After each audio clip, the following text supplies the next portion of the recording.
गणपतये नमो नमः सिद्धिविनायक नमो नमः अष्टविनायक नमो नमः। எல்லோருக்கும் வணக்கம். பேசும் நட்சத்திரங்கள் சேனல் வழியாக உங்கள் அனைவரையும் சந்திப்பதில் மிக்க மகிழ்ச்சி. முதலில் என்னுடைய குருநாதராகிய உயர்கணித சார ஜோதிடத்தின் சக்கரவர்த்தியும் நல்லாசிரியரும் ஆகிய திரு தேவராஜ் ஐயா அவர்களை வணங்கி அவருடைய நல்லாசியோடு இந்த பதிவை ஆரம்பிக்கிறேன். இன்னைக்கு நம்ம என்ன பார்க்க போறோம் அப்படின்னா, நான் ஒரு ஜாதகம் இந்த போர்டில் எழுதியிருக்கேன். இந்த ஜாதகம் எனக்கு 15/5/2026 இரவு 10:18 47 இந்த ஜாதகத்தை நான் போட்டேன். அன்னைக்கு தான் இந்த ஜாதகம் வந்தது. இந்த ஜாதகத்தை எடுத்துட்டு வந்தது, இது ஒரு ஆணோட ஜாதகம். இந்த ஆணோட ஜாதகம் இதை எடுத்துட்டு வந்தவங்க இந்த ஜாதகருடைய மாமியார். அவங்க இந்த ஜாதகத்தை எடுத்துட்டு வந்து எனக்கு இந்த என்னுடைய மாப்பிள்ளை எப்படி இருப்பாரு, அவர் குடும்பத்தில் ரொம்ப பொறுப்பு இல்லாமல் இருக்கிறாரு, இப்போ இன்னொரு கல்யாணம் பண்ணிப்பேன் அப்படின்னு சொல்கிறாரு, என் மகளை விட்டுட்டு அவர் அப்படி பண்ணிப்பாரா, இல்லை அவர் ஒழுக்கமானவரா, எதனால் அப்படி இருக்குது, ஏற்கனவே ஒரு பொண்ணோட பழகிறாரு, அதை விட்டுட்டு வந்துடுவாரா அப்படின்ற மாதிரிலாம் நிறைய கொஸ்டின் என்கிட்ட கேட்டாங்க. அப்போது நான் அதை பார்த்துட்டு நான் அதுக்கு ஜாதகம் போட்டேன். அந்த நேரத்துக்கு நைட்டு 10:18 அப்படி போடும்பொழுது எனக்கு இந்த மாதிரியான ஒரு டிகிரிகள் ஒரு பாவத்துக்கும் வந்தது. இதெல்லாம் நான் குறித்து வச்சுருக்கேன் பாருங்கள். இது மாதிரி குறிச்சிருக்கேன். அவர் பிறந்தது 10/11/1986 ஆண்டு அவர் பிறந்தார். பிறந்தது திருநெல்வேலி என்ற ஊரில் அவர் பிறந்திருக்காரு. அவர் பிறந்த கிழமை திங்கட்கிழமை. அவர் அளித்த நேரம் 9:20 பிறந்திருக்காரு. அதாவது காலையில் பிறந்திருக்காரு 9:20. நான் ஆர்பிக்காக ஒரு 45 செகண்ட் எக்ஸ்ட்ரா போட்டு இதை நான் ஆர்பி செட் பண்ணியிருக்கேன். இந்த குரு சுக்கரன் வரா மாதிரி நான் சுக்கரன் வரா மாதிரி செட் பண்ணியிருக்கேன். அதுக்கப்புறம் அது வரும்பொழுது இந்த ஜாதக கட்டம் எப்படி வந்திருக்கு அப்படின்னு சொன்னால், அவருடைய நட்சத்திரம் சதயம் 1ஆம் பாதம் இருக்குது. அடுத்து ராசி கும்பராசி, லக்னம் தனுசு மூலம் 3ஆம் பாதத்தில் விழுந்திருக்கு அவருக்கு. இந்த மாதிரியான ஒரு அமைப்பில் இந்த ஜாதக கட்டம் அந்த ஜாதகருக்கு அமைஞ்சிருக்கு. இப்போ இந்த ஜாதகத்தை பார்க்கும் பொழுது எனக்கு பல விஷயங்கள் இந்த ஜாதகத்தை வச்சு தெரிஞ்சது. அதை உங்ககிட்ட பகிர்ந்துக்கணும் அப்படின்றதுக்காகத்தான் நான் இந்த பதிவை போடுறேன். இது எங்கள் மாணவர்களுக்காக போட்டது, பேசினது, அதை அப்படியே நான் யூடியூப்லேயே போடுறேன். பாருங்கள், இப்படியும் ஜாதகங்கள் வருது. நம்ம ஒரு பெண்ணை நாம் திருமணம் செய்து கொடுக்குறோம் அப்படின்னு சொன்னால் அது எந்தெந்த விஷயங்களை நம்ம ஆராய்ச்சி செய்து அந்த ஆய்வு செய்து அந்த பெண்ணை நாம் திருமணம் செய்து வைக்க வேண்டும் அப்படின்ற ஒரு கட்டாயத்தில் இப்போ இருக்கோம் அப்படின்றதுக்காகத்தான் இந்த ஒரு ஆய்வு. இப்போ பாருங்கள், இந்த ஜாதகருடைய இது திருமணத்தை பற்றி கேட்குறாங்க. என்னுடைய திருமணம் ஆயிடுச்சு, அதுவும் எப்படி காதல் திருமணம் பண்ணியிருக்காங்க. அவங்க பொண்ணு வேலை செய்கிற இடத்துல இவர் அந்த வேலையிலேயே ஒரே கம்பெனியில் தான் 2 பேரும் வேலை செஞ்சுருக்காங்க. இந்த அம்மாவோட பொண்ணும் அவங்க மாப்பிள்ளையும் 2 பேரும் ஒரே இடத்துல தான் வேலை செஞ்சுருக்காங்க. வேலை செஞ்ச இடத்துல தான் திருமணமே பண்ணியிருக்காங்க. காதல் கல்யாணம் பண்ணி வாழ்ந்துருக்காங்க. அவங்களுக்கு குழந்தைங்களும் இருக்குது. இப்போ என்ன செய்கிறாரு, எனக்கு நீ வேணாம், நான் வேறு கல்யாணம் பண்ணிக்க போகிறேன் அப்படின்னு. ஏன் வேறு கல்யாணம் பண்ணிக்க போகிறேன் அப்படின்னு அவர் சொல்கிறாருன்னா, அவர் வேறு ஒரு பொண்ணோட தொடர்பில் இருக்கார். அது தெரிஞ்சு இவங்க அந்த பொண்ணு நிறைய நாள் இவர் இரவுலையும் வீட்டுக்கு வர்றதில்ல, நைட் ஷிஃப்ட்டுன்னு போயிடுறாராம். போன பிறகு அதுக்கப்புறமா நைட் ஷிஃப்டான்னு சொல்லிட்டு கம்பெனியில் விசாரிச்சுக்கிறாரு. அப்போ பார்த்தா அவங்க வீட்டுக்காருக்கு டியூட்டி இல்லை, லீவு இன்னைக்கு அப்படின்ற மாதிரி சொல்லியிருக்காங்க. அதுக்கப்புறம் இந்த அம்மாவுக்கு சந்தேகம் ஏற்பட்டு தான் அவருடைய கணவரை விசாரிச்சிருக்காங்க. விசாரிக்கும் பொழுது பார்த்தா அவர் வேற ஒரு பொண்ணோட தொடர்பில் இருக்கிறாரு அப்படின்னு தெரிஞ்ச பிறகு கொஞ்சம் வாக்குவாதம் ஏற்பட்ட பிறகு அப்போது அவர் என்ன சொல்லியிருக்காரு, வேணாம், நீ இருக்கன்னா இரு, இல்லைன்னா நான் அந்த பொண்ணை தான் நான் கல்யாணம் பண்ணிப்பேன், உனக்கு முன்னாடியே நான் அந்த பெண்ணோட தான் தொடர்பில் இருந்தேன் அப்படின்ற மாதிரி அவர் சொல்கிறார். அப்போது இந்த பொண்ணு அவங்க அம்மா கிட்ட சொல்லியிருக்கா பொழுது அவங்க அம்மா என்கிட்ட இந்த மாதிரி ஒரு ஜாதக ஆய்வு, என் மாப்பிள்ளை அந்த பொண்ணை விட்டுட்டு போயிடுவாரா, இல்லை என் பொண்ணாவோடவே இருப்பாரா, எப்படிமா இருக்குது இப்போ கிரகம்லாம், எங்கள் மாப்பிள்ளையோட தன்மை என்ன அப்படின்னு சொல்கிற மாதிரி என்னை கேட்டாங்க. இப்போது நம்ம கல்யாணத்தை பற்றி பேசுகிறோம், அந்த பொண்ணு விட்டுட்டு போயிடுவாரான்றதை பற்றி பேசுகிறோம். அதனால் சில பாவங்களை மட்டும் நான் எழுதியிருக்கேன் பாருங்கள்.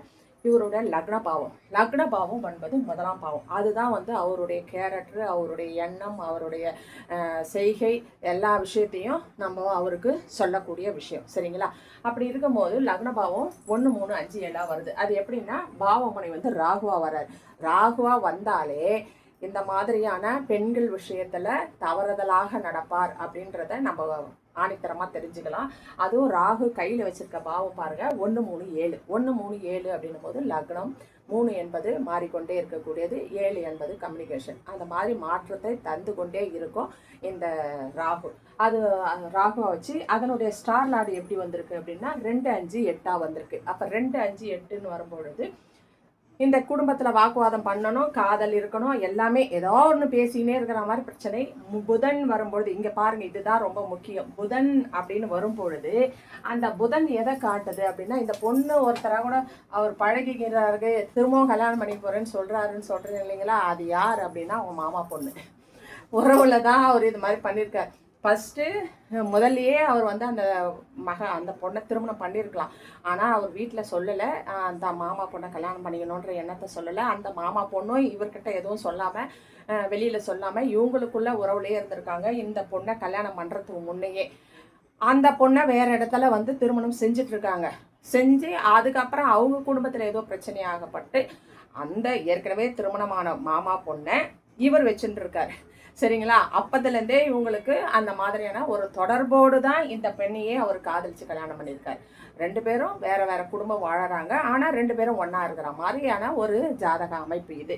இப்போ அது எப்படி மாமா பொண்ணு இந்த மாதிரி பண்ணாரு, உறவிலேயே எப்படி பண்ணாரு அப்படின்னும் போது இங்கே பாருங்க, ராகுவோட சேர்ந்து புதன் வருது. புதன் வரும் பொழுது மாமா, சொந்தம் அந்த மாதிரியான விஷயங்களை தான் குறிக்கும்.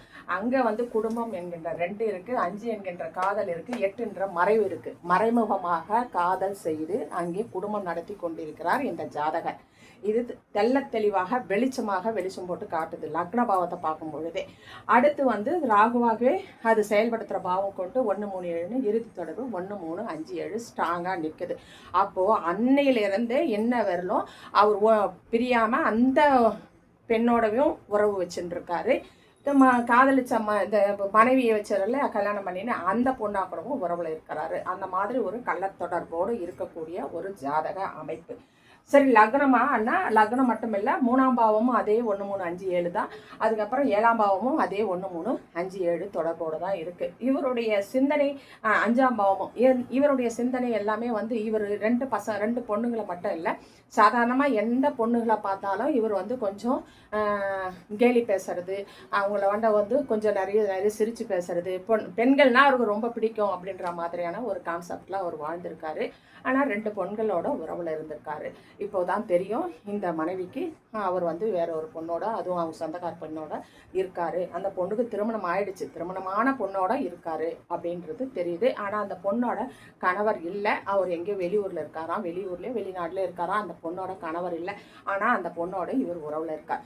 இப்போ அது மாதிரி இருக்கு. இப்போ பாருங்க, 2ஆம் பாவம் அப்படின்றது குடும்பம்.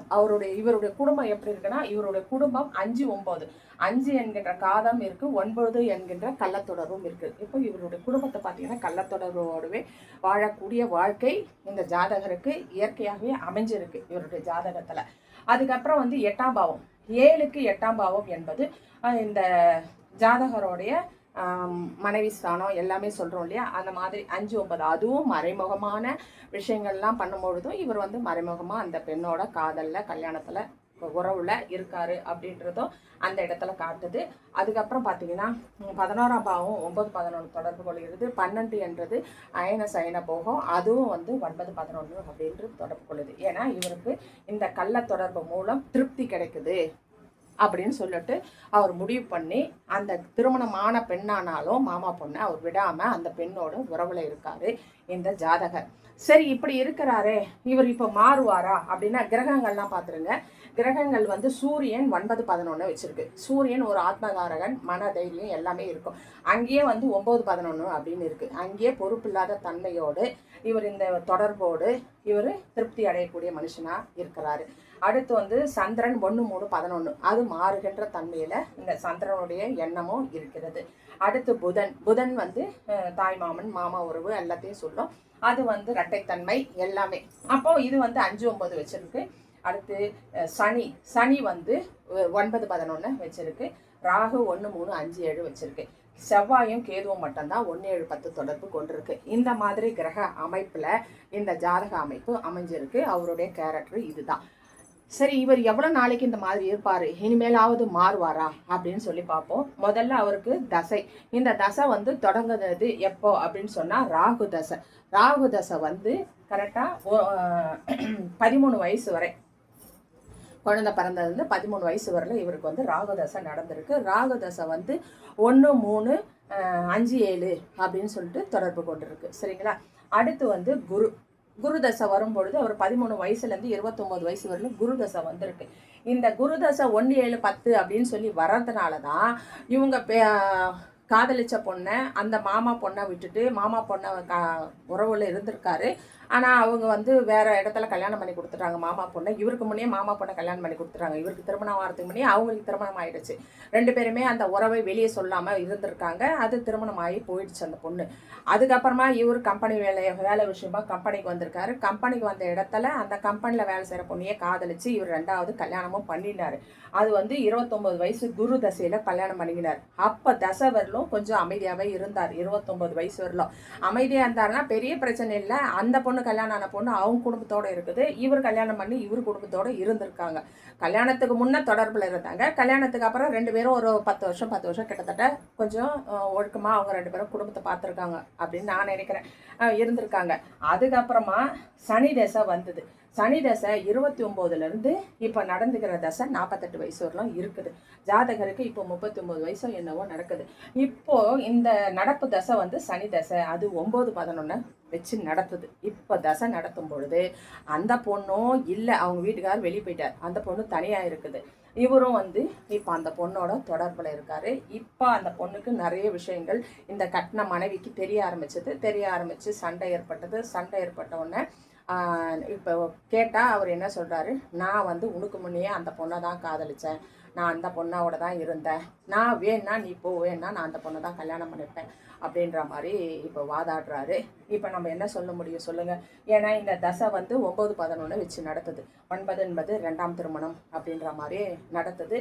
அதுவும் சனின்னு வரும்பொழுது இன்னொருத்தர் மனைவி தான் கணவனாக ஒரு துணையாக வரும். இன்னொருத்தர் மனைவியோ இல்லை குழந்தைகளோடு இருக்கிற ஒரு கணவன் மனைவியோ, ஒரு மனைவி ஜாதகம் இது மாதிரி இருந்ததுன்னா ஒரு கல்யாணமான ஒரு ஆண் ஒரு 2 குழந்தைகளோடு இருக்கிறவங்களுக்கு இந்த பெண் மனைவியாக போவா.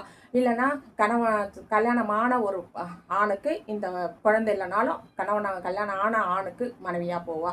அந்த மாதிரி இன்னொருத்தருடைய கணவனோ இன்னொருத்தர் மனைவியோ கூட கொடுக்கக்கூடிய அமைப்பு இந்த சனிக்கு உண்டு.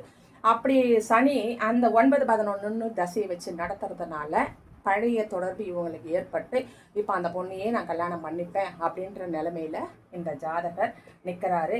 சரி, அடுத்து வர தசை 48 வயசுக்கு மேலே ஒரு 6, 7 வருஷம் ஒன்று இருக்குது. அதுக்கப்புறமா அந்த தசை எப்படி ஓரளவுக்கு இவருக்கு சரியாகுமா அப்படின்னு பார்த்தா அதுவும் 5, 9 அப்படின்னு தொடர்பு பண்ணுது. இப்போ என்ன செய்யறது அப்படின்னு சொல்லிட்டு அந்த அம்மா வந்து ஜாதகரோட பெண்ணோட அம்மா வந்து என்னை கேட்குறாங்க, நான் என்ன சொல்கிறது? ஏன்னா தசைகள் எல்லாம் இப்படி தான் இருக்குமா, அவருடைய லக்ன பாவத்துலேருந்து கேரக்டர் பாவங்களும் சரியில்லை, தசையும் சரியில்லை, கிரகங்களும் சரியில்லை. இவ்வளவும் இருக்கும் பொழுது அவரை நீங்கள் என்ன தான் பிடிச்சி வச்சிங்கனாலும் கண்டிப்பாக இந்த தசை முடிகிறவர்களும் அவர் அங்கே தான் போவார். நடுவில் இந்த கேது தசையோ கேது புத்தியோ செவ்வாய் புத்தியோ வருகின்ற அந்த கொஞ்ச காலம் ஒரு 6 மாதம் 1 வருஷம் அது வரலாம் கொஞ்சம் அமைதியாக இருப்பார். திரும்பவும் அவர் பழையபடியாக தான் போவார். அவருடைய கேரக்டர் இதுதான், அவர் இப்படி தான் இருப்பார், அவருடைய முழு இதுவே வந்து எண்ணமே இப்படி தான் இருப்பார், இவரை வந்து நம்மளால் மாற்ற முடியாது. உங்கள் பொண்ணை வந்து நல்லா வேலை செய்கிறாங்களா, பொறுப்பாக இருக்க சொல்லு, குழந்தைகளை பார்த்துக்க சொல்லு, அவங்களுடைய வாழ்க்கை எப்படி வாழணும் அப்படின்றத அவங்க யோசித்து முடிவெடுக்க சொல்லுங்கம்மா. இது வந்து நீங்கள் முதல்ல பொருத்தம் பார்க்கும் பொழுதே ஒரு ஜாதகத்தை சரியாக ஆய்வு செய்து நீங்கள் வந்து தேர்ந்தெடுத்து கொடுத்துருந்தீங்கன்னா இவ்வளோ பிரச்சனை இருந்திருக்காது. அந்த பொண்ணும் காதல் வயப்பட்டு திருமணம் ஆகிட்டா. ஏன்னா அந்த பொண்ணோட ஜாதகம் அவங்க கொடுக்கல, மாப்பிள்ளை ஜாதகத்தை மட்டும்தான் எடுத்துகிட்டு வந்தாங்க. பொண்ணோட ஜாதகம் இருந்தால் பொண்ணு என்ன மாதிரி இருக்குது, எதனால் அது வந்து காதல் திருமணம் பண்ணுச்சு அப்படின்றதும் நமக்கு தெரிஞ்சிருக்கும். ஆனால் பொண்ணோட ஜாதகம் அவங்க தரலை, அவங்க மாப்பிள்ளையோட ஜாதகம் மட்டும்தான் அனுப்புனாங்க. மாப்பிள்ளையோட ஜாதகம் பார்த்தா இந்த மாதிரி இருக்குது. இப்போ நான் எதுக்கு இதை சொல்கிறேன் அப்படின்னா, இந்த மாதிரி ஏமாந்து போகிறோம் இல்லையா? ஜாதகம் பார்க்காம திருமணத்துக்கு முன்னாடி அதை பற்றி யோசனை பண்ணாமல் நம்ம ஒரு திருமணத்தை முடிவு பண்ணும் பொழுது 10 ஆண்டு 15 ஆண்டு கழித்த பிறகு கூட அந்த பிரச்சனை பெரிய பிரச்சனையாக வந்து அந்த வாழ்க்கை ஒரு கேள்விக்குறியாக மாறுது இல்லைங்களா? அதனால் ஜாதகம் என்பது ரொம்ப ரொம்ப முக்கியம். ஜாதக ஆய்வு என்பது ரொம்ப முக்கியம். திருமண பொருத்தத்தில் ஜாதக ஆய்வு மிக மிக முக்கியமான ஒரு விஷயம். அது அத்தனையும் பார்த்து செய்யும் பொழுதே சில நேரங்களில் தவறுதலாக முடியும் பொழுது, இதெல்லாம் பார்க்காம ஒரு திருமணத்தை முடிக்கும் பொழுது அது எவ்வளவு பெரிய கேள்விக்குறியாக மாறுகிறது என்பதற்காகத்தான் இந்த ஜாதக ஆய்வு. கண்டிப்பாக இதெல்லாம் பாருங்கள். இதில் இந்த மாதிரியும் ஒரு ஜாதகம் வருது அப்படின்னு சொல்கிறதுக்காகத்தான் நான் இதை வந்து பதிவிட்டேன். சரிங்களா? நன்றி, வணக்கம். இந்த பதிவு உங்களுக்கு பிடிச்சிருந்தா நீங்கள் சப்ஸ்கிரைப் பண்ணிவிட்டு பக்கத்தில் இருக்க பெல் பட்டனை அழுத்தி வச்சுக்கோங்க. நான் தினந்தோறும் ஒரு பதிவு போடுவேன். அது உங்களுக்கு பயனுள்ளதாக இருக்கும். நன்றி, வணக்கம்.